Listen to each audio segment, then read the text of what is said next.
we're going to go over how to use your monthly tabs. Now these do come in teal and in charcoal, but for today we're going to work with the teal.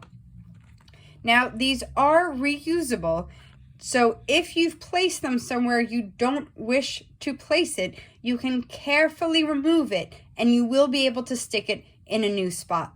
So let's start with January. At the top of your book, you will be able to see these shaded edges. Now these delineate every different month throughout the year. So if you turn to the first shaded edge, you will come to January. So here is January in the week, and we'll start here with the month. Now what we did differently this year as opposed to past years, we've put your stepping stone goals on the opposite page of the month. That way when you put your tab here, you can easily come back to review your stepping stone goals simply by going to the monthly tab. Now I will gently peel off January's tab. Now what we're going to do is you'll see that there's two sides to these that both say January. Now where this indent is, we're going to fold it over. So if you line up the left corner of this with the beginning of January and the beginning of the shaded mark right here, it will line up perfectly with the other side, where you then will put this edge right above the monthly goals shaded area. And then all you have to do, once you've determined this is where you want your tab to be, simply press and fold the top, and there you go. You have your January tab. Now for February, we'll simply turn to February and we'll do the same thing.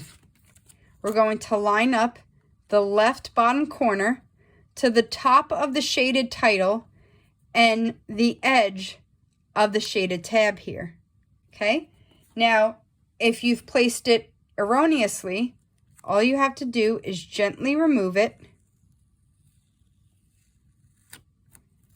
and it'll still be sticky, and you can place it back where you meant to.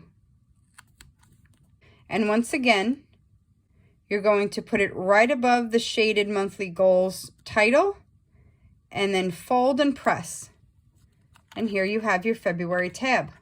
Now, as you can see, they'll be evenly spaced throughout the rest of the year, and their height will be just the same, so you can see the month above the top of the book. Now I'm going to finish doing these until we get to October, which brings us to the end of this page, and then I'll show you what to do next. Okay, now I've just put on October's.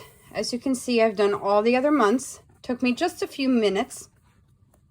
And when I got to October, you can see we've pretty much come to the end of the page. Now you have a couple of options with November and December. You can either decide to go down the side of the page, in which case it would look something like this. I would line up November to the top of this shaded area right here and go down across the months. Oh, I'm sorry, that was December. Let's see if we just carefully remove this one. We can stick it back on our sheet, and I will take the correct month.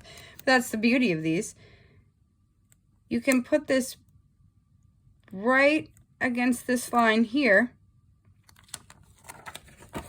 and then on the other side of the page, once again, go right near this edge and then simply press and have it come down the side. And December would just go to about right line up with the end of this shaded edge. So you could have November and December going down the side, or if you prefer, start where we started on January, and then December would line up just about where Tuesday starts, and you would once again line it up at the top and go around the back.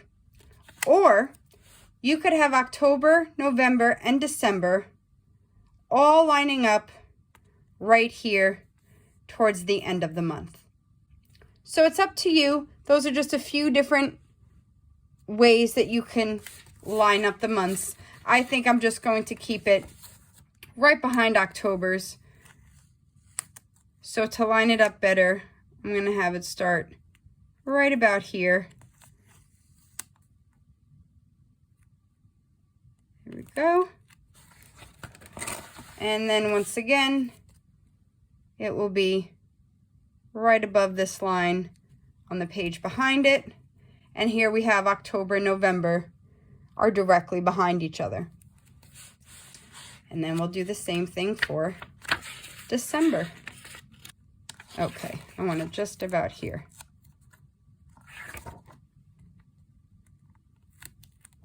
There we go.